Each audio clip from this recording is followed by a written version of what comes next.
ici, voilà. Est-ce que c'est les extraterrestres? Alors, on a des débuts de réponse grâce à Nota Bene. On va s'écouter ça ensemble. Je vais juste baisser ici, tac tac tac.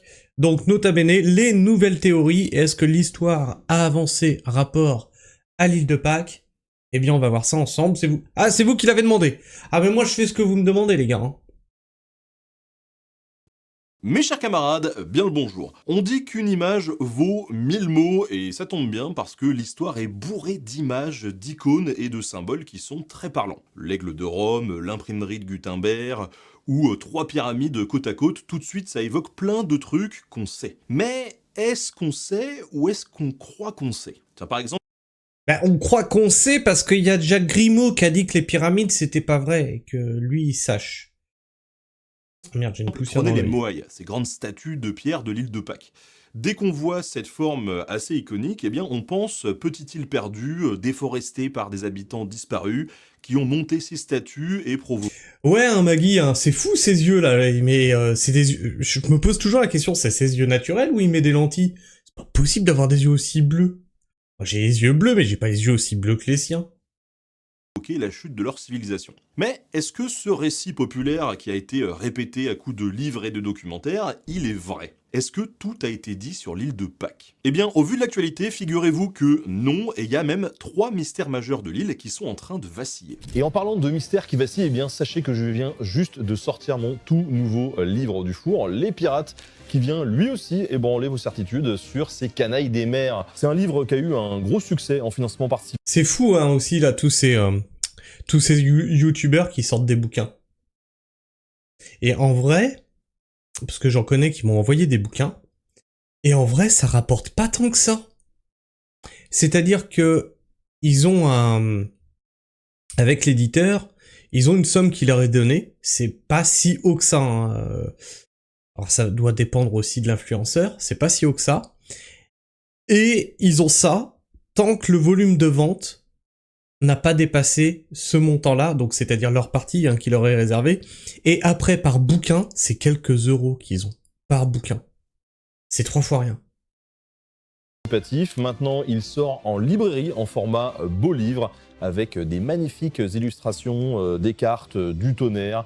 Bref, c'est un livre collectif que j'ai dirigé avec la contribution de nombreux historiens et archéologues spécialistes du sujet. On va y parler de piraterie de l'Antiquité jusqu'à nos jours avec un beau focus sur l'âge d'or, évidemment, que ça soit dans les Caraïbes ou dans l'océan Indien. Alors d'où viennent les pirates? Comment vivent-ils sur les bateaux? Comment est-ce qu'ils naviguent et qu'ils planifient leurs attaques? Quelles sont leurs croyances et leur mode de vie? On va répondre à toutes ces questions et à bien d'autres. Ouais, mais alors là, tu parles d'autre chose, Cham.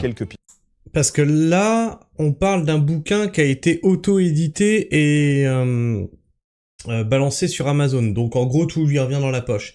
Là, quand tu passes par un éditeur, c'est un autre taf. Hein.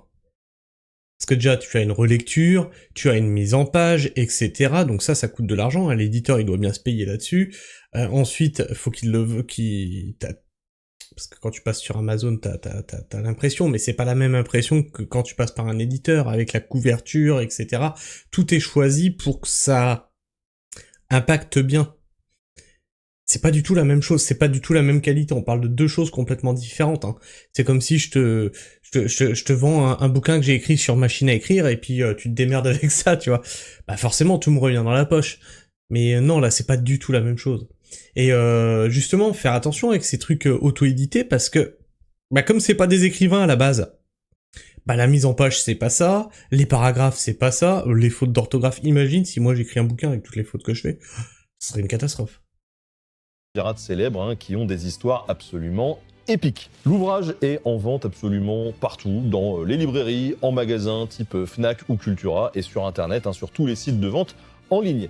Et d'ailleurs, ce livre, il fait suite aux deux autres qu'on avait déjà sortis, les Vikings et les Samouraïs, et on a décidé pour l'occasion de sortir un coffret, voilà, qui réunit eh bien, les deux ouvrages avec cette nouvelle direction artistique hein, pour la couverture qui rend super bien avec celle des pirates. Comme ça, vous pouvez avoir une collection trop belle chez vous qui claque dans votre bibliothèque. Et j'en profite pour vous annoncer hein, que je fais une petite tournée de dédicaces à l'occasion de la sortie des Pirates. Je serai le 19 novembre à la Fnac de Nantes, le 26 novembre à la Fnac de Strasbourg, le 29 novembre au Furet du Nord à Lille, le 3 décembre Ouais, je peux pas vous les attraper parce qu'ils sont au coin là-bas.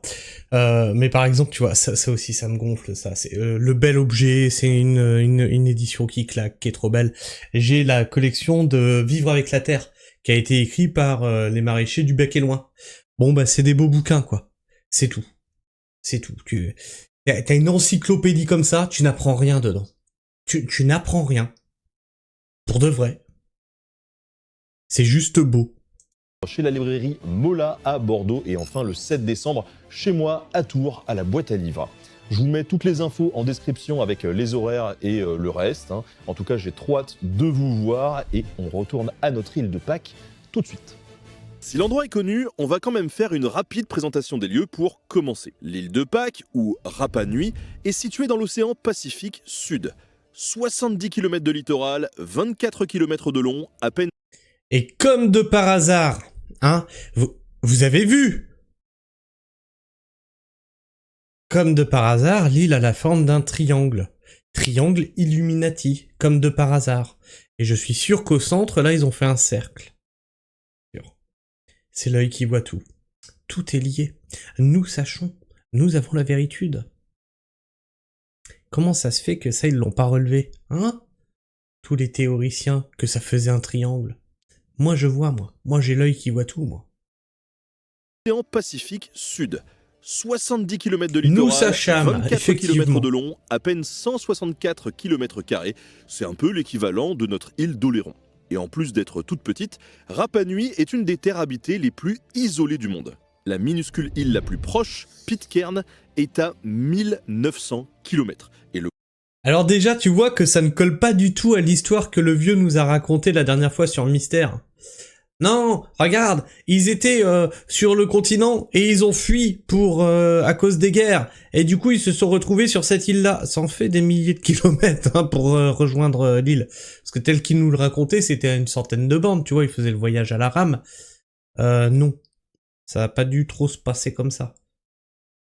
Le continent américain à 3500 km. Et pourtant, ça n'empêche pas l'île d'appartenir à un grand et lointain pays, le Chili. Mais il a quand même fallu attendre le XIIIe siècle pour qu'elle soit peuplée.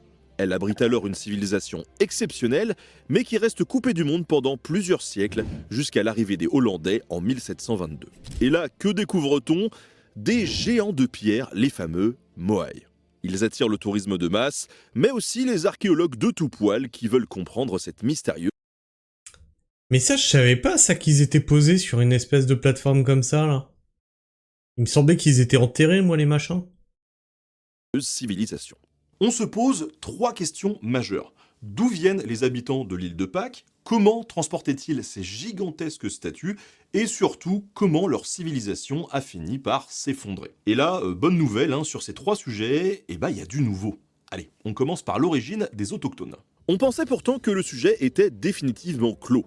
On sait depuis le 19e siècle que les langues parlées dans toute la Polynésie, y compris l'île de Pâques, sont apparentées à celles de l'île de Taïwan. C'est la grande famille des langues austronésiennes. En ajoutant à ça la ressemblance des...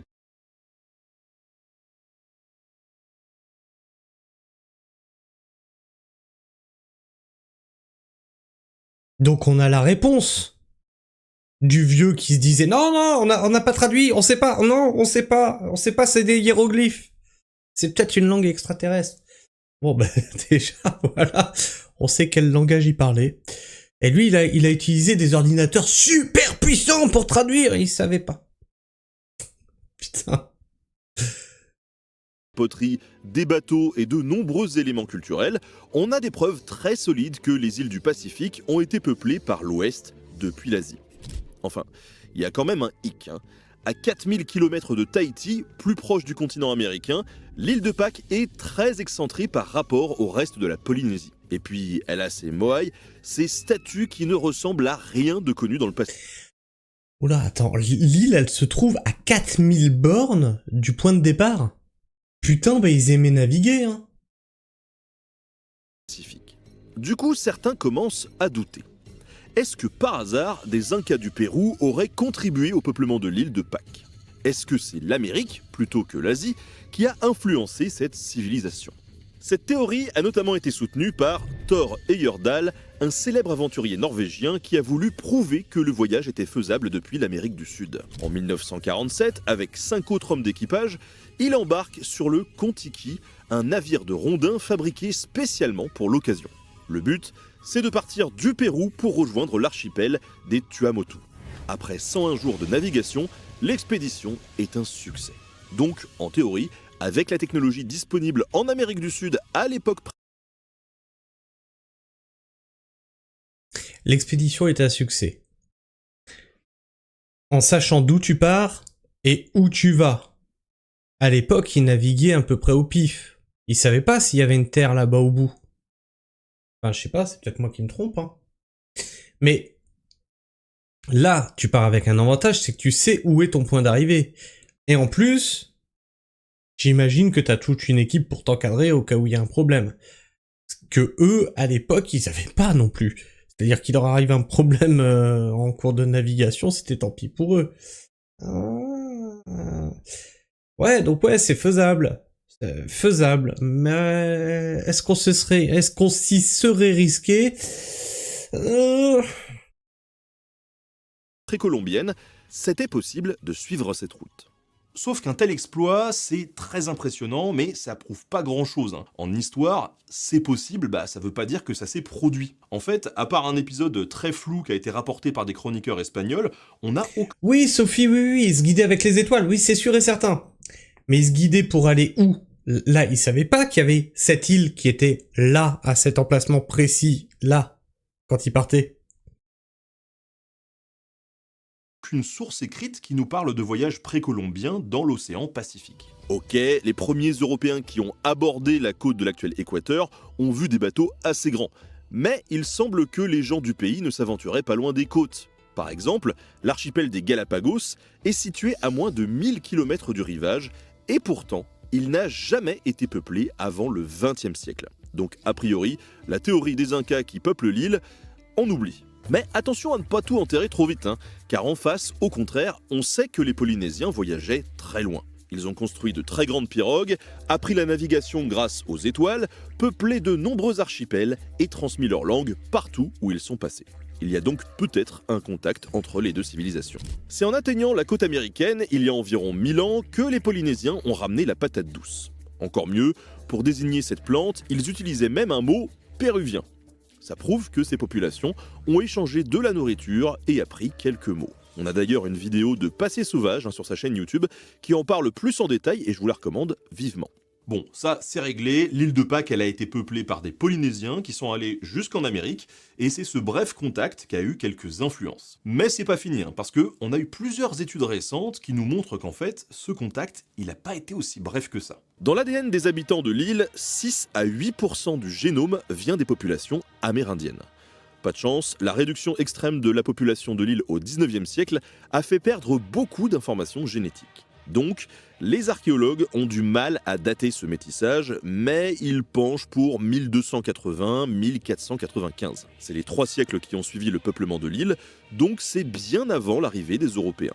Après, ça reste difficile de savoir si les Rapa Nui, des habitants de l'île, ont vécu quelque temps en Amérique, ou si ce sont plutôt des continentaux qu'ils ont ramenés pour vivre chez eux. Mais une chose est sûre, des unions ont eu lieu, des enfants sont nés, et il reste encore plein de choses à découvrir sur les détails de ce métissage. Au final, depuis l'intuition géniale de Thor et Heyerdahl, le débat scientifique a bien avancé. Et puisqu'on parle de débat, la deuxième grande question et la deuxième grande nouveauté du moment sur l'île de Pâques, c'est celle des statues Moai. Plus précisément, comment est-ce qu'on les déplaçait ? On a longtemps supposé que ces grandes effigies d'ancêtres sculptés dans la roche volcanique de l'île étaient déplacées couchées sur des rondins de bois. Après tout, c'est la technique utilisée par toutes les sociétés qui érigent des mégalithes depuis l'Indonésie. Mais non, mais vous avez pas compris, il fallait regarder l'émission de Mystère la dernière fois, ils vous ont dit que la statue elle volait. Elle s'envolait comme ça, toc, et elle se posait là où elle devait se poser. Ou alors, c'était un vaisseau extraterrestre. On ne voit pas d'autre explication. Ah, mais si tu trouves une autre explication, forcément t'as faux. Jusqu'à la Bretagne. Oui, mais l'île de Pâques ne fait pas forcément les choses. Attends, Alphadir, tu vas pas me dire qu'il y a cette théorie pour de vrai? Ah, j'espère pas. Chose comme tout le monde. En effet, une vieille légende Rapa Nui raconte que pour atteindre leur plateforme, les statues marchaient. Alors, bien entendu, il ne faut pas prendre tout ça au pied de la lettre, hein, sinon on s'en sort pas. Mais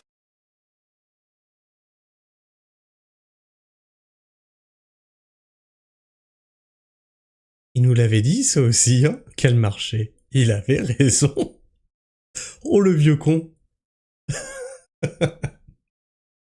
quand même, cette phrase intrigue les scientifiques. Et si c'était une description réaliste? Et si les statues avaient été transportées debout et pas couchées? En 1982, pour tirer cette histoire au clair, l'ingénieur tchèque Pavel fait le test. Il fabrique une réplique d'une statue en béton, il lui attache 2 cordes autour du cou et place 8 hommes de chaque côté. En tirant vers l'avant alternativement à gauche puis à droite, ils parviennent à faire avancer lentement la réplique qui ça reste marche. debout. Sans mauvais jeu de mots, oui, ça marche. Pavel va appeler ça la méthode du réfrigérateur, parce que en fait, Mais là, on est bien sur une route droite, là. T'as vu le reel? C'est que des machins qui font des collines, là. Pavel va appeler ça la méthode du réfrigérateur, parce que en fait, vous avez sûrement déjà fait un déménagement, et c'est exactement comme ça qu'on bouge un frigo, hein. Après, c'est comme pour le bateau Kon-Tiki. On a juste prouvé que c'était faisable, mais pas que ça a été fait. Donc, retour à la case départ. Dans les années qui suivent, les arguments en faveur de cette théorie se multiplient, notamment grâce aux chercheurs américains Terry Hunt et Carl Lippo. Selon eux, l'étude des moyes brisées et abandonnées sur les routes indique qu'on les transportait debout. Leur tête est parfois détachée du reste, comme s'ils s'étaient fracassés en basculant vers l'avant. En plus, ces moyes accidentés ont un ventre plus... Tu mets un gars derrière pour l'équilibre. Ah ben, si jamais la statue elle se renverse, je plains la gueule du gars. Faut être confiant là. plus gros que ceux qui sont parvenus aux plateformes. Peut-être alors qu'on gardait ce gros ventre le temps du trajet pour qu'il soit bien stable et qu'on ne le taillait qu'une fois arrivé à destination. Enfin, les seuls arbres de l'île assez grands pour faire rouler les statues couchées étaient des palmiers. Pas de chance, leur tronc était trop fragile. Bref, tous ces éléments semblent pointer vers la fameuse méthode du réfrigérateur. Oui, sauf qu'encore une fois, ces 3 preuves, elles suffisent pas à convaincre tout le monde. Et on a de nombreux archéologues qui arrivent même à les contredire. Les deux questions, c'est comment transporter et comment dresser les moyes. On va commencer par la méthode du frigo. L'archéologue français Bertrand Poissonnier abandonne les répliques en béton pour des répliques en vraie pierre de l'île, qui est une cendre compacte. Mais oui, parce que déjà, avant de les faire marcher, il faut les redresser parce qu'ils sont couchés à la base. Il les sculpte couchés, ces machins-là. Et ouais, comment il les redresse? C'est très friable. Et il voit tout de suite la différence. La base s'abîme très rapidement avec le frottement. Selon lui, c'est impossible de déplacer une statue comme ça sur des kilomètres sans la détruire complètement. Au passage, cette fragilité explique tous les moyes cassés. Même avec un transport horizontal bien sécurisé, l'accident est toujours possible. D'ailleurs, parlons des fameux troncs de palmier. C'est vrai que placés comme des roues, perpendiculairement à la route, ils sont trop fragiles. Mais utilisés comme des rails, parallèlement à la route, ils tiennent le coup. C'est même plutôt facile. Avec un équipage d'à peine 40 personnes, une statue de 10 tonnes peut parcourir plusieurs centaines de mètres par jour. Ensuite, il suffit de la redresser avec un système de rampe et de levier. Ça marche très bien, les expériences l'ont prouvé, et en plus, ça matche avec ce que tous les autres peuples font, y compris dans le reste de la Polynésie. Donc faut peut-être pas chercher midi à 14h, le plus probable, ça reste le déplacement à l'horizontale. Mais prudence quand même, parce que le travail des scientifiques continue, et l'avenir nous réserve peut-être d'autres surprises, comme ça a été le cas pour la 3e grande question, comment la civilisation de Pâques s'est effondrée. On a longtemps Eh ben, comme ils devaient couper tous les palmiers pour transporter leurs statues, et qu'à chaque fois ils devaient refaire une route, eh ben ils avaient plus de palmiers. Et du coup... Je dis une connerie, on verra bien. Tandis que les Rapa Nui ont connu une grave crise démographique bien avant l'arrivée des Européens. L'hypothèse à la mode, c'est que les habitants ont détruit une grande partie de la forêt, notamment pour déplacer leurs statues. Les sols se sont alors appauvris, le rendement de l'agriculture a chuté et la population a décliné. Forcément, la construction de plateformes et de statues a stoppé net, et les habitants auraient même fini par les abattre lors d'épisodes violents. Cette théorie a eu un gros coup de bol en 2005. Elle a été développée dans Effondrement, un best-seller de l'américain Jared Diamond. Et Bon, j'imagine que s'il la met en premier, c'est pas celle-là. Donc tu vois, c'est la théorie sur laquelle je m'appuyais parce qu'elle semble logique. Tu vois, le fameux quand on te dit « Bah oui, mais c'est du bon sens !» Bon, ça doit pas être celle-là, parce qu'il la met en premier. Il va nous faire un 8 mai. c'est la raison pour laquelle le grand public la connaît si bien. Les Rapa Nui seraient coupables d'un écocide, ils auraient tué leur propre environnement, ils se sont donc condamnés et c'est Oui, un c'est ce que je dis, sacré Alphadir. avertissement Le bon pour sens, c'est de la notre merde. propre civilisation. D'ailleurs, des analyses de l'époque semblent prouver cette hypothèse. Les pollens piégés dans les sédiments décrivent ce bouleversement environnemental. Les couches les plus anciennes contiennent beaucoup de palmiers géants. Lors de leur arrivée, les premiers habitants ont bien trouvé une île recouverte par une forêt de millions de grands arbres. Mais plus on avance dans le temps et plus ces pollens se raréfient. Les prairies remplacent les forêts, les charbons de bois sont de plus en plus nombreux, le peuplement, le défrichement, l'agriculture changent tout. Le charbon de bois? Bah, ils ont fait cramer les trucs alors. Au XVIIe siècle, le palmier géant de l'île de Pâques semble complètement disparaître. C'est une centaine d'années avant l'arrivée des Européens. Donc, logique, en analysant l'île de Pâques, eh bien, les archéologues de l'époque vont conclure à une déforestation volontaire et intensive. Sauf que depuis, il y a eu des recherches complémentaires et qu'on a fait des analyses comparées des autres îles. Hawaï, par exemple. Cet archipel est peuplé à peu près à la même époque. Or, les fouilles montrent que les incendies ne sont survenus qu'après la déforestation. Les vrais responsables de la mort des arbres seraient en réalité les rats.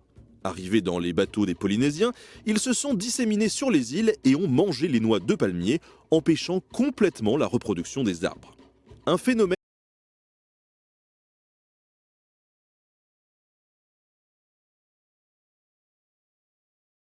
Attends. Ils ont niqué toute la forêt? Mais ça me semble tellement improbable. Enfin, je veux bien qu'ils bouffent des graines, des machins et des trucs comme ça, mais... il en reste forcément. Enfin... ils peuvent pas tout trouver, ça s'enfuit en plus à moitié dans le sol et tout. Wow. Oh bah putain, alors déjà que je trouvais que c'était de la saloperie le rat, mais alors là... qui est également documenté en Nouvelle-Zélande et sur l'île de Lord Howe à l'est de l'Australie. Ah bah oui, Où s'il les- a pas de prédateurs, bah oui, forcément il prolifère, t'as raison. Bah oui. Les humains se seraient contentés de brûler des prairies parce que les arbres étaient déjà morts. Et c'est peut-être exactement la même chose qui a eu lieu sur l'île de Pâques. D'ailleurs, certains archéologues doutent carrément de l'existence du fameux effondrement. En 2020, une étude de synthèse sur les datations au carbone 14 a observé en détail un échantillon des 150 AU, des plateformes rectangulaires destinées à recevoir les statues. Eh bien, aucun des 11 sites étudiés ne montre la moindre rupture chronologique. Pas de traces de déclin avant l'arrivée des Européens. Certes, on a bien des études qui indiquent de profondes transformations, mais pas au point de parler d'effondrement. Par exemple, au cours du XVIIe siècle, l'occupation du Monga Theravaka, le point culminant de l'île, a fortement décliné. Des champs à l'intérieur de l'île ont été abandonnés, un nouveau culte de l'homme-oiseau a fait son apparition, et la technique de confection des pointes en obsidienne a beaucoup changé. Mais on est incapable de dire si tout ça est dû à une chute démographique ou non. D'ailleurs, les toutes dernières études prouvent plutôt que l'infrastructure agricole ne pouvait pas soutenir une grande population. Environ 3000 habitants maximum. C'est beaucoup moins qu'on ne le pensait, et la chute a donc été largement surestimée. En tout cas, on retrace plutôt une belle continuité dans les constructions jusqu'au XVIIIe siècle. Donc mieux vaut rester très prudent quand on parle d'effondrement. Et encore tout dernièrement, des analyses de génome de squelettes Rapa Nui indiquent qu'il n'y a pas d'appauvrissement génétique avant l'arrivée des Européens, donc la population a dû croître régulièrement. Selon certains archéologues donc, c'est bien l'arrivée des Européens qui a complètement bouleversé la civilisation. C'est encore les Européens qui ont foutu la merde. Putain. Oh, c'est pas possible. Mais partout, tout ce qu'on touche, on le fout en l'air, c'est un truc de fou. Qui colle avec les récits de Roggeveen, capitaine hollandais débarqué en 1722 et des Espagnols des années 1770. Tous décrivent bien des rituels pratiqués sur ces plateformes auprès de statues encore debout. Ces témoignages évoquent aussi des zones boisées et des maisons en palmiers, preuve que certains arbres, peut-être plus petits, avaient survécu. Comme quoi, on n'avait peut-être pas tout faux, mais pas loin. L'irruption soudaine des Européens en 1722 aurait fait basculer l'île dans un autre monde. Les marchandises occidentales deviennent tout à coup des biens de prestige très importants. Les habitants imitent les gestes et les postures des hommes blancs. Ils inventent même un nouveau type de maison, les miroone, qui ont la forme de navires européens.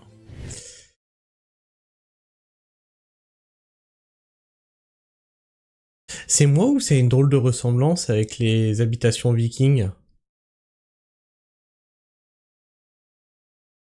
C'est où il laissait même la mousse et l'herbe pousser dessus, là. Je sais pas, ça me fait penser à ça. Ouais, hein, ça ressemble, hein. Nouveau type de maison, les miroone, qui ont la forme de navires européens. Mais surtout, les Européens apportent avec eux des pathogènes qui causent des épidémies très meurtrières. En 1722, les Hollandais repartent très rapidement. Ils ne sont même pas témoins des dégâts. Les Rapa Nui se retrouvent donc à nouveau isolés du monde pendant 48 longues années où la maladie ravage la population. Les Rapa Nui étaient plusieurs milliers en 1722. Mais quand les Espagnols arrivent à leur tour en 1770, ils n'en rencontrent vraisemblablement plus que quelques centaines. C'est une nouvelle société de survivants qui s'est instaurée. Les uns après les autres, les bateaux qui accostent constatent que de plus en plus de statues sont abattues. Et au début du 19e siècle, elles ont toutes été renversées par les habitants. À cette époque, des navires esclavagistes capturent de nombreux Rapa Nui pour les déporter en Amérique du Sud. Il reste plus qu'une centaine, les gars. Mais laissez-les vivre. Putain. Oh la vache. Oh la vache. On leur a emmené des virus. Le peu qui restait, on a été les chercher pour les réduire en esclavage. Oh, cette catastrophe. Oh, mais on est vraiment des merdes. Hein. Et de variole frappent alors ceux qui restent. En 1877, ça fait 155 ans que les Européens ont découvert cette île. Et les Rapa Nui, à ce moment-là, ils sont plus que 110. On est quand même assez loin du fameux écocide auto-infligé. L'île de Pâques n'a pas encore révélé tous ses secrets, mais qu'on parle de ses origines... Et tu sais, quand on regardait le truc de mystère avant-hier, le mec il nous disait, si tu regardes l'île de Pâques, en fait c'est notre monde en miniature, hein, ça représente la Terre en miniature, donc ce qui s'est passé là-bas représente ce qui se passe dans le monde. Ok. Donc les Européens ont foutu la merde partout dans le monde, merci beaucoup, ça fait plaisir à savoir. De sa chute ou de ses statues de pierre, les recherches les plus récentes nuancent beaucoup la vision qu'on avait de cette civilisation. Son effondrement, malheureusement, fait plutôt penser à l'histoire de beaucoup de peuples amérindiens. Et maintenant, il faut croiser les doigts pour l'étape suivante, déchiffrer l'écriture rongo-rongo, probablement inventée au 19e siècle au contact des Européens, et qui reste à ce jour incompréhensible. Ah, mais ça n'a pas été traduit, ça, parce que quand il disait qu'il y avait de la langue machin et tout, qu'il la connaissait, je pensais que ça avait été traduit, ça. Alors moi, ça, je sais ce que ça veut dire. Mais moi, je te le traduis, ce truc-là, c'est facile, c'est une liste de courses. Regarde, c'est pas compliqué. Chaque ligne, c'est une semaine, en fait. Ici, tu iras à 2 avec le chien, n'oublie pas son os, acheter du poisson, fais gaffe à l'eau, il pleut, n'oublie pas l'hippocampe, je sais pas ce qu'il fout là, et prends un marteau. C'est simple. Où il est, mon curseur? C'est très simple à comprendre. J'ai bon ou pas? Au 19e siècle au contact des Européens et qui reste à ce jour incompréhensible. Ça pourrait en tout cas beaucoup nous aider pour comprendre l'histoire de ce peuple. J'ai commencé cet épisode en vous disant qu'une image vaut 1000 mots. Mais si on peut avoir les mots en plus de l'image, franchement, ça nous arrange. Hein. En attendant, j'aimerais remercier Lucas Pacotte qui nous a fait découvrir la toute dernière actualité de la recherche. Et grâce à toute l'équipe qui travaille sur Nota Bene à mes côtés, eh bien désormais vous en savez un petit peu plus sur ce que cachent les... Donc, ce ne sont pas des extraterrestres qui sont venus qu'on taillait des pierres pour les déplacer avec leurs vaisseaux spatiaux parce qu'ils se faisaient chier.